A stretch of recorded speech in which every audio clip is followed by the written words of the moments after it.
اللہ علیہ وسلم نے فرمایا یہ اللہ تعالیٰ کا فضل ہے، وہ جسے چاہتا ہے عطا فرماتا ہے۔ تو بہنوں یہ بھی اللہ کا فضل ہوتا ہے کہ اللہ سبحانہ وتعالیٰ کسی کو نیک عمل کی توفیق دے دے۔ مواقع تو سب کے پاس ہیں لیکن ہر کوئی اس موقع سے فائدہ نہیں اٹھاتا۔ سوچئے وہ کون سی رکاوٹیں ہیں، وہ کون سی رکاوٹیں ہیں جو ہمیں نیکی کے کام میں پیچھے رکھتی۔ تو اگر آپ غور کریں گے تو سب سے بڑی رکاوٹ خود ہمارا اپنا نفس ہے، اس کی خرابیاں ہیں، اس کی انا، اس کے جھگڑے، منفی سوچ، منفی گفتگو، اللہ کی نافرمانیاں، حرام کاموں میں پڑنا، یہ وہ تمام امور ہیں جو انسان کو نیکی کی طرف بڑھنے نہیں دیتے۔ نفس کی خواہشات اور لذات اور دنیا کے بارے میں لمبی امیدیں رکھنا، یہ آخرت کے لیے کام نہیں کرنے دیتی۔ تو ہم میں سے ہر شخص، جیسے پچھلی حدیث میں آپ دیکھیں کتنی زبردست طریقے سے ختم ہوئی تھی، کیا آتا ہے اللہ نے تمہارے اعمال گن گن کے تمہارے لیے رکھے اور ان کو پورا کر کے تمہیں دے گا۔ تو جو وہاں جا کے نیکیاں پائے تو اللہ کی تعریف کرے کہ اللہ نے ہمارے لیے سنبھال کے رکھی۔ ہم تو کرتے جا رہے تھے اور بھولتے جا رہے تھے، لیکن اللہ سبحانہ تعالیٰ نے ان سب کو سمیٹا، گنا اور محفوظ کر کے رکھ دیا۔ کتنا شکر کرنا چاہیے اللہ تعالیٰ کا۔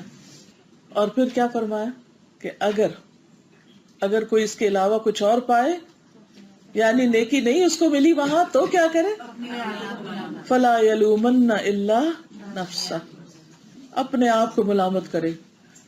اگر ہمیں نیکی کے موقع نہیں مل رہے تو کسی کو بلیم نہ کریں، کیونکہ جب تک آپ دوسروں کو بلیم کرتے رہیں گے آپ کبھی بھی نیکی میں آگے نہیں بڑھ سکتے، کبھی سبقت لے جا ہی نہیں سکتے، کیونکہ آپ کی سوچ کا انداز ہی غلط ہے۔ آپ اس راستے پہ چل رہے ہیں جو منزل تک پہنچا ہی نہیں سکتا۔ فلا یلومن الا نفسہ، صرف اپنے آپ کو بلیم کریں۔ حالات کا رونا نہ روئیں، لوگوں کی شکایتیں مت کریں، یہ دیکھیں کہ آپ میں کیا کمزوری ہے، آپ میں کیا کوتاہی ہے، آپ کیوں نہیں اس مقام تک پہنچ پا رہے جس میں دوسرے آگے نکلتے جا رہے ہیں۔ اپنی غلطیوں پر روئیں، توبہ استغفار کریں اور اللہ سبحانہ تعالیٰ سے نیکی کے مواقع اور فضل مانگیں۔ اور اگر اللہ تعالیٰ نے معاف کر دیا تو پھر کچھ دور نہیں، کچھ دور نہیں۔ اس کے لیے بہت ضروری ہے کہ ہم ایک طرف اپنے نفس کا محاسبہ کریں، دوسری طرف اللہ تعالیٰ سے دعا کریں کہ اللہ تو ہمیں ہماری غلطیاں دکھا دے، ہمیں نظر آ جائیں اور ہم ان کو مان بھی جائیں۔ کیونکہ بعض اوقات اگر کوئی ہمیں ہماری غلطی دکھاتا ہے تو ہم الٹا اس پر ناراض ہو جاتے ہیں، غصہ کرنے لگتے ہیں کہ تم نے یہ کہا ہی کیوں، یہ کیسے ممکن ہے، اور اپنے آپ کو تاویلیں دینے لگتے ہیں کہ یہ بات تو اس وجہ سے اور یہ ہم یوں اس وجہ سے کر رہے ہیں۔ تو یہ بھی دعا مانگے اللہ تعالیٰ سے کہ اللہ پھر ان غلطیوں کے، ان کوتاہیوں کے اعتراف کی توفیق دے، اور پھر ان پر توبہ کی توفیق دے اور ان کی اصلاح کی توفیق دے، تاکہ ہم محروم نہ رہ جائیں، پیچھے نہ رہ جائیں۔ دنیا میں بھی جب انسان کو کوئی سیٹ بیک ہوتا ہے یا کوئی کسی وجہ سے وہ پیچھے چلا جاتا ہے کسی دنیا کے ہی کسی معاملے میں، مال و دولت میں، اولاد میں یا کسی بھی چیز میں، تو یہ چیز اس کو کتنا بادر کرتی رہتی، کتنا پریشان رکھتی۔ لیکن یہ تو چند دن کی بات ہے نا، آپ نے دیکھا ہوگا کبھی ہم ایک مسئلے میں پریشان ہوتے ہیں، پھر وہ حل ہو جاتا ہے تو دوسرے میں ہونے لگتے ہیں، تو تیسرے میں۔ دنیا کا سلسلہ اور نظام تو ایسا چلتا ہی رہے گا، لیکن اصل چیز آخرت۔ یہاں تو اگر پیچھے رہ بھی جائیں تو تھوڑی اور پش دے کے ہم آگے بڑھ جاتے ہیں، لیکن آخرت میں تو کوئی پیچھے رہ گیا تو اسے کوئی چیز آگے نہیں کر سکتی، وہی ملے گا جو کر کے بھیجا ہوگا۔ تو اس لیے ہمیشہ نیکیوں کے لیے حریص رہنا چاہیے، جیسے صحابہ کرام نیکیوں کے لیے حریص تھے، شوق رکھتے تھے۔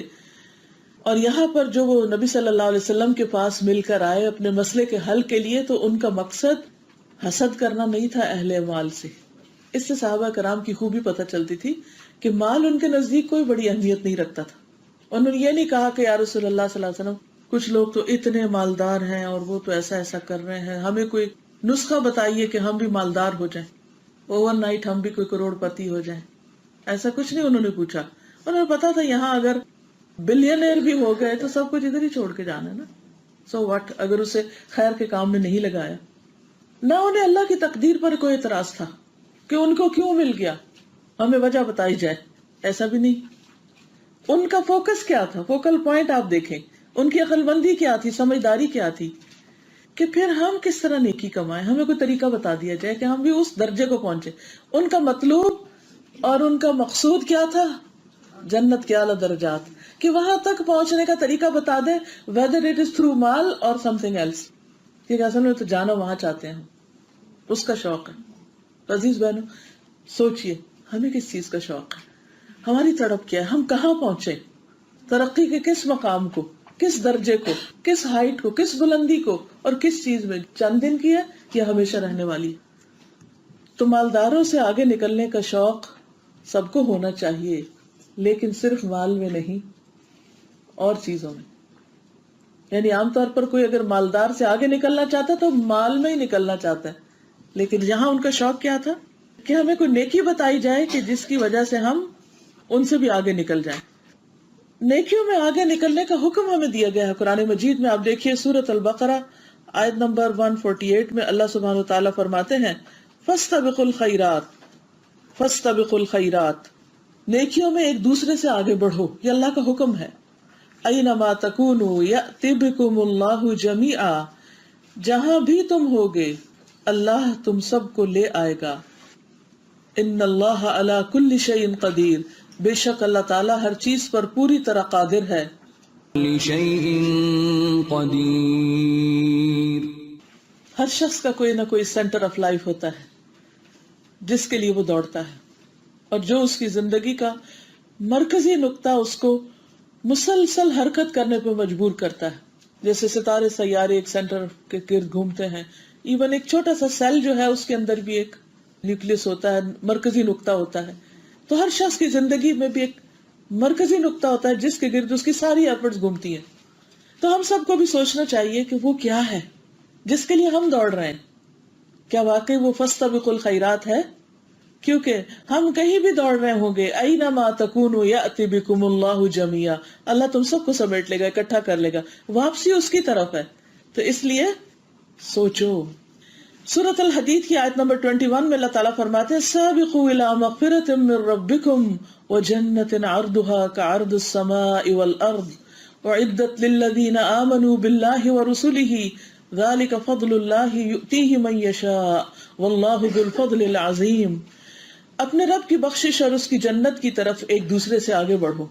تو دوڑنے کا مقام کیا ہونا چاہیے، کیا فوکل پوائنٹ ہونا چاہیے؟ بخشش اور جنت، جس کی چوڑائی آسمانوں اور زمین کی چوڑائی کی طرح ہے۔ وہ ان لوگوں کے لیے تیار کی گئی ہے جو اللہ اور اس کے رسولوں پر ایمان لائے۔ یہ اللہ کا فضل ہے، وہ اسی کو دیتا ہے جسے وہ چاہتا ہے، اور اللہ بہت بڑے فضل والا ہے۔ یعنی اللہ سبحانہ وتعالیٰ کے پاس تو سب کچھ ہے، لیکن اصل بات یہ کہ ہم کیا چاہتے ہیں، ہم کیا مانگتے ہیں۔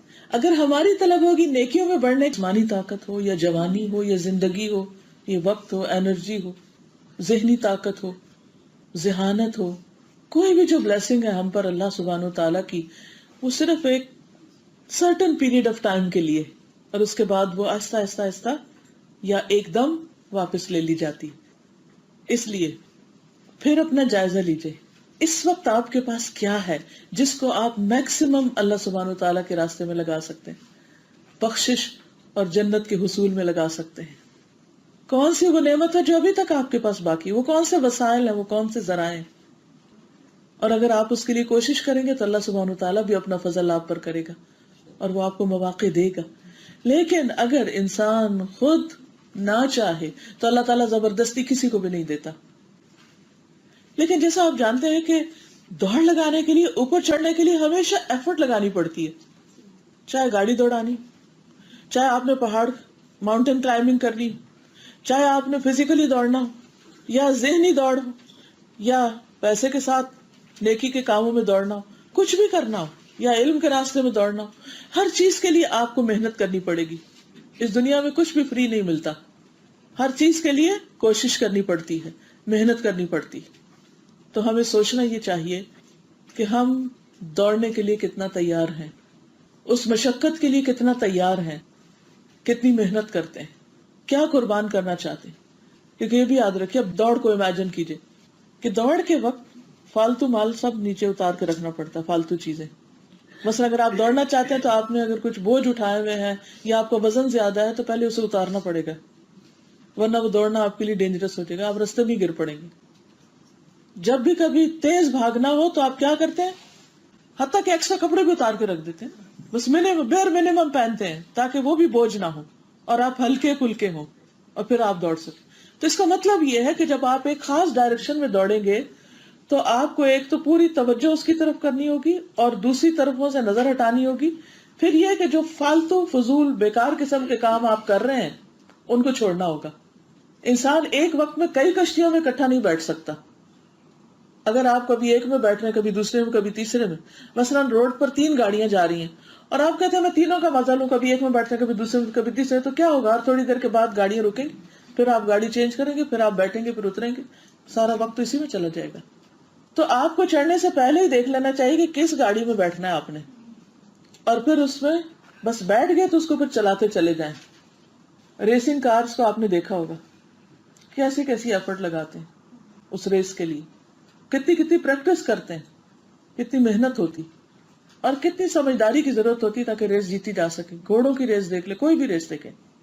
تو اگر ہم اس ریس میں شامل ہونا چاہتے ہیں مغفرت اور جنت کی، تو پھر ہمیں دیکھنا چاہیے کہ کون سی چیزیں رکاوٹ ہیں، کون سی چیزیں چھوڑنی ہوگی اور میں چھوڑ سکتی ہوں، اور کن چیزوں کو مجھے پرائرٹائز کر کے ان کے اوپر فوکس کرنا ہے تاکہ میں منزل تک پہنچ سکوں، which is very very important. انبیاء علیہ السلام کیوں چنے ہوئے لوگ تھے؟ کیونکہ ان کی زندگیوں میں نیکیوں کے لیے رغبت تھی اور نیکیوں میں دوڑتے تھے. ان کا سارا تھکنا نیکی کے کاموں میں ہوتا تھا اور سلو موشن نہیں تھے کہ ہاں اچھا کر لیتے ہیں جب ہمارے حالات اچھے ہوں گے. ایسے لوگ حالات کا انتظار بھی نہیں کرتے. انہیں جب نیکی کے موقع کا پتہ چل جاتا، نیکی کی جگہ کا، نیکی کے کام کا، تو پھر وہ فوراً اس کے لیے متحرک ہو جاتے ہیں. سورۃ الانبیاء 89 کو پکارا اے میرے رب مجھے اکیلا نہ چھوڑ، تو سب وارثوں سے بہتر ہے. تو ہم نے اس کی دعا قبول کی اور اسے یحییٰ عطا کیا اور اس کی بیوی کو اس کے لیے درست کر دیا. بے شک وہ نیکیوں میں جلدی کرتے تھے. ان کی خوبیاں کیا تھی؟ وہ نیکیوں میں جلدی کرتے تھے اور ہمیں رغبت اور خوف سے پکارتے تھے اور وہ ہمارے لیے عاجزی کرنے والے تھے. کانوا لنا خاشعین، یعنی جو عاجز مزاج ہوتا ہے، جو جھکنے والا ہوتا ہے، وہی دوڑتا ہے. دوڑنے سے پہلے آپ نے کبھی پوزیشن دیکھی دوڑنے والوں کی؟ کیسے کھڑے ہوتے ہیں؟ ایسے تھوڑی کھڑے ہوتے اکڑ کے، الرٹ، پوری طرح فوکسڈ، اور کان لگا کے کہ ادھر سے سیٹی بجے تو ادھر دوڑ پڑے، ادھر ادھر نہیں دیکھ رہے ہوتے. لیکن یہ خوبی صرف انبیاء کے ساتھ نہیں تھی. نبی صلی اللہ علیہ وسلم نے فرمایا میری امت کے ہر دور میں سابقون ہوں گے، فالسابقون السابقون اولئک المقربون، اور یہی دوڑتے دوڑتے دراصل اللہ کا قرب حاصل کر لیں گے جس سے آگے کوئی خوشی ہے ہی نہیں، کوئی سکون اور اطمینان ہے ہی نہیں، اور اس سے بڑی کوئی خوش قسمتی بھی نہیں. تو اس لیے ہمت نہ ہاریے کہ او نو وہ تو پہلے دور کے لوگ تھے اور ان کے پاس تو بڑا ماحول تھا اور بہت مواقع تھے اور ہم کچھ نہیں کر سکتے. نہیں، ایک تو یہ منفی سوچ نکالی کہ ہم کچھ کر نہیں سکتے. سب کچھ کر سکتے ہیں، بس یہ کہ اس کی قیمت دینے والے بنے. سب کچھ ہو سکتا ہے لیکن اس کے لیے جو مطلوبہ ایفرٹ ہے وہ ہم لگائیں. بہت سے لوگ بلند منزلوں اور بڑے درجوں کا شوق رکھتے ہیں دنیاوی اعتبار سے بھی، لیکن اگر وہ اپنی بات میں سچے ہوتے ہیں تو پھر اس کے بعد کیا کرتے ہیں؟ لگ جاتے ہیں نا. کوئی اگر یہ کہے کہ میں دنیا کا نمبر 1 میڈیکل اسپیشلسٹ بن جاؤں جیسے کڈنیز میں، تو کیا کرے گا؟ وہ صرف ڈریم دیکھے گا اور سویا رہے گا کیونکہ اور ڈریم دیکھوں؟ نہیں، پھر وہ ہر طریقہ اختیار کرے گا جس سے وہ اپنی منزل تک پہنچ سکے. تو ویژنریز ایسے ہی ہوتے ہیں نا کہ جو اپنے لیے گول سیٹ کرتے ہیں اور پھر اس کے لیے اتنی محنت کرتے ہیں، اس مقام تک پہنچنے کی قیمت دیتے ہیں. قیمت سے مراد صرف پیسے نہیں ہوتے، قیمت سے مراد مطلوبہ ایفرٹ. آپ دیکھیں ہم میں سے ہر شخص جب حضرت ابوبکر کا حال پڑھتا ہے اور ان کا درجہ جانتا ہے، پھر حضرت عمر کا، پھر حضرت علی رضی اللہ تعالیٰ، حضرت عثمان، سارے صحابہ کا، صحابیات کا، تو ہم میں سے ہر ایک تمنا کرتا ہے کاش میں وہ ہوں، کاش میرا بچہ ایسا ہو، کاش ایسا ہو. لیکن انہوں نے جو قربانیاں کی، انہوں نے جو کوششیں کی، کیا ہم وہ کرنے کو تیار ہیں؟ جو کچھ انہوں نے اللہ کے راستے میں دیا کیا ہم بھی دینے کو تیار ہیں؟ ادھر ہمارا دھیان ہی نہیں جاتا. ہم صرف تمنائیں اور آرزویں کرتے ہیں.